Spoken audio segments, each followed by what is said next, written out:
Governments across the developed world are spending more money than at any point in peacetime history. Trillions of dollars flow through national budgets every year. Taxes are higher, public debt is larger. And yet, for millions of people, life feels harder, not easier. Housing is unaffordable, hospitals are overcrowded, schools are understaffed, wages struggle to keep up with prices. So where did all that money go? How did systems designed to protect people from economic insecurity end up creating a new kind of anxiety? And what happens when the welfare state reaches the limits of what it can promise and what it can actually deliver?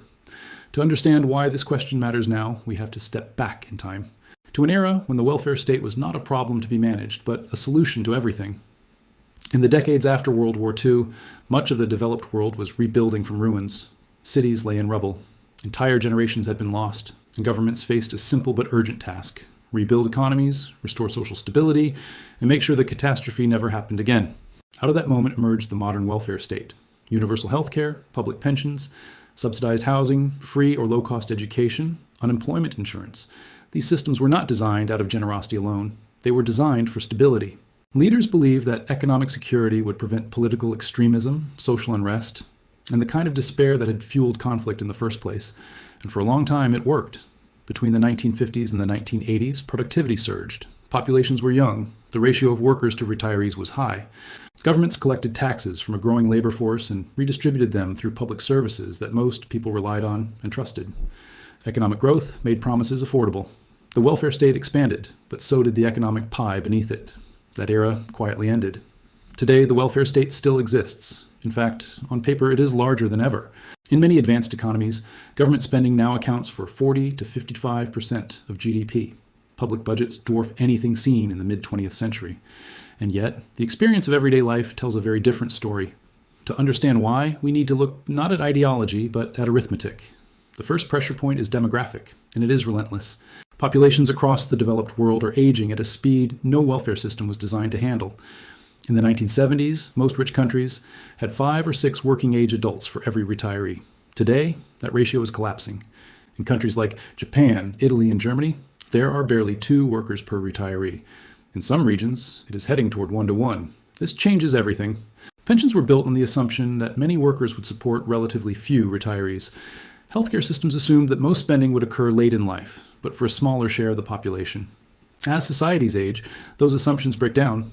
Spending rises automatically, year after year, even if benefits are never expanded. Governments do not vote on this increase. It simply happens. Every year, more people retire. Every year, healthcare costs climb as chronic illness replaces acute disease. Every year, fewer workers are left to fund systems designed for a very different demographic reality. The welfare state becomes heavier, not because politicians choose to expand it, but because time does. The second pressure point is debt and the cost of carrying it. For decades, governments could borrow cheaply. After the global financial crisis, and again during the pandemic, interest rates fell to historic lows. Debt accumulated rapidly, but it felt manageable. When borrowing costs are near zero, even large deficits seem harmless. Many governments came to see debt not as a constraint, but as a tool.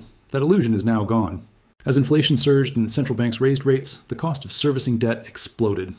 In several major economies, interest payments are now one of the fastest growing items in the budget. In some cases, they rival or exceed defense spending. This is money that buys no schools, no hospitals, no housing. It simply pays for the past. Debt service is the ultimate crowd out. It quietly consumes fiscal space, leaving less room for everything else.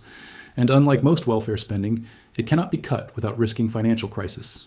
The more governments borrowed during years of easy money, the more trapped they became when rates normalized. The welfare state did not just get larger, it became more fragile. The third pressure point is political, and it may be the most corrosive of all. Modern welfare systems are incredibly complex. They involve layers of administration, regulation, and eligibility rules built up over decades. Each reform adds new programs, new agencies, new exceptions. Over time, the system becomes harder to manage, harder to explain, and harder to change. Politicians operate on short electoral cycles. Welfare systems operate on multi-decade timelines. The incentives do not align. Cutting benefits is politically toxic. Raising taxes is unpopular. Structural reform produces pain now and rewards later, often after the next election. So governments do what politics encourages them to do: delay, patch, and borrow. Instead of reforming pension systems, they add debt. Instead of restructuring healthcare, they inject emergency funding. Instead of simplifying welfare, they layer new programs on top of old ones. The system grows, but coherence shrinks. From the outside, it looks like generosity. From the inside, it is inertia. The result is a welfare state that spends more money than ever, but delivers less of what people actually need. Nowhere is this more visible than in housing.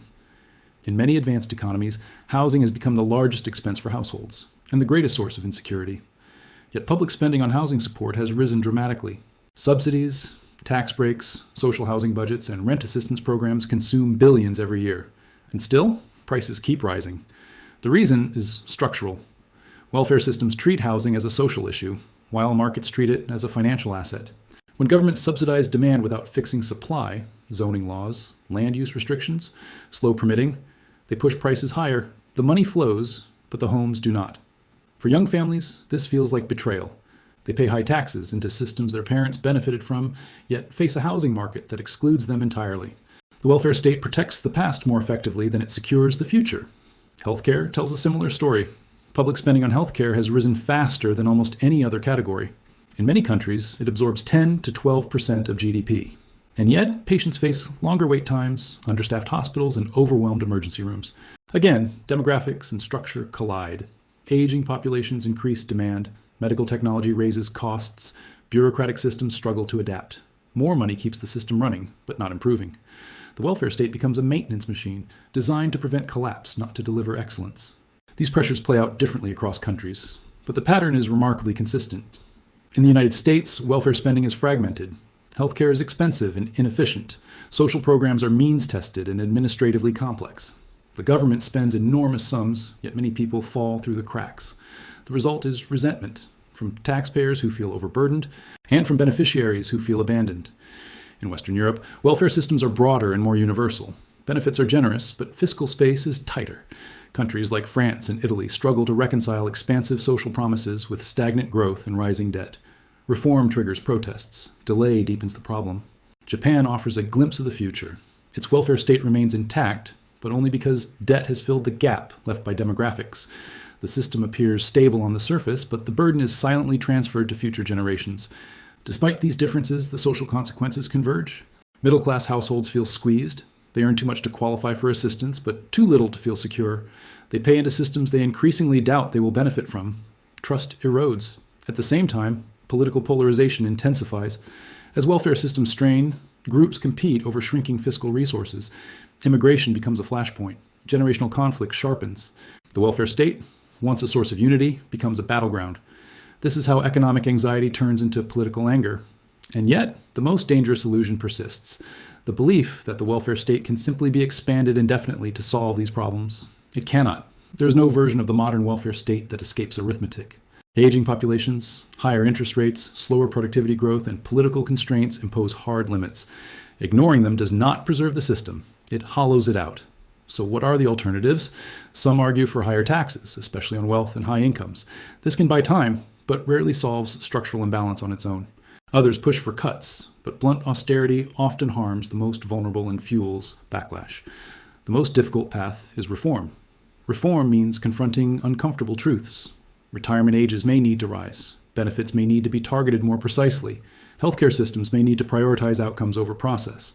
Housing policy must shift from subsidies to supply. These changes are politically painful because they challenge expectations built over generations. But avoiding them carries its own cost. A welfare state that consumes more resources while delivering less security. The future likely holds three possible paths. In the first, governments continue to delay reform. Spending rises, debt grows, services degrade, trust collapses. Eventually, crisis forces abrupt and chaotic change. In the second, states retrench aggressively, benefits are cut. Inequality rises, social cohesion frays, economic insecurity deepens for those least able to bear it. In the third, societies renegotiate the welfare state itself, not as a promise of protection from all risk, but as a framework for shared resilience. Smaller in some areas, stronger in others, more honest about trade-offs. None of these paths are easy, but pretending there is a painless option is the most dangerous choice of all. The welfare state was one of the great achievements of the modern world. It reduced poverty, stabilized societies, and gave millions a sense of dignity and security. Its crisis is not a moral failure, it is a structural one. And structural problems require structural thinking. The question facing advanced economies today is not whether they believe in social protection. It is whether they are willing to redesign it for a world that no longer resembles the one it was built for. Because systems that refuse to change do not stay the same. They decay. And when they do, the cost is not measured only in budgets and balance sheets, but in trust, opportunity, and the quiet fear that tomorrow will be harder than today. That fear is already here. What comes next depends on whether societies choose to confront it or continue to pay, without ever asking where the money went.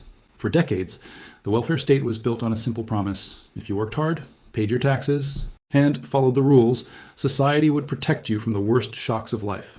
Illness would not bankrupt you. Old age would not mean poverty. A job loss would not destroy your future.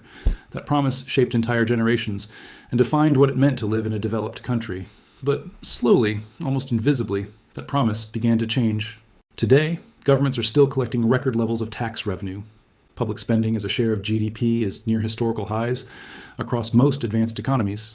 And yet, the lived experience of millions tells a different story. The welfare state is still expensive, but it no longer feels protective. This is not because governments suddenly became less generous. It is because the structure underneath the system has shifted.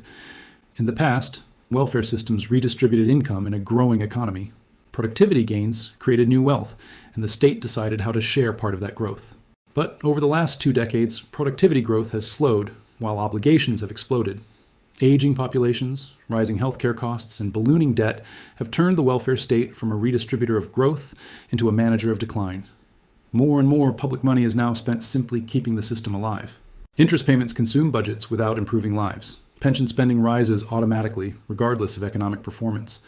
Healthcare costs increase even when outcomes stagnate. Each year, governments commit more resources just to stand still. For the average citizen, this creates a deeply unsettling disconnect. Taxes rise, but services feel worse. Waiting lists grow longer. Housing becomes unreachable. The safety net is still there, but full of holes. And this is where trust begins to break. When people no longer see a clear link between what they contribute and what they receive, the welfare state stops feeling like solidarity and starts feeling like extraction. Younger generations, in particular, look at the numbers and realize they are funding benefits they may never enjoy themselves. This quiet realization reshapes politics, culture, and social cohesion. It turns economic stress into moral resentment, and it forces a question that no modern society can avoid forever. What is the welfare state actually for in a world where growth is slower, populations are older, and money is no longer cheap? That question sits at the center of the crisis, and answering it may determine whether the welfare state adapts or slowly collapses under its own weight.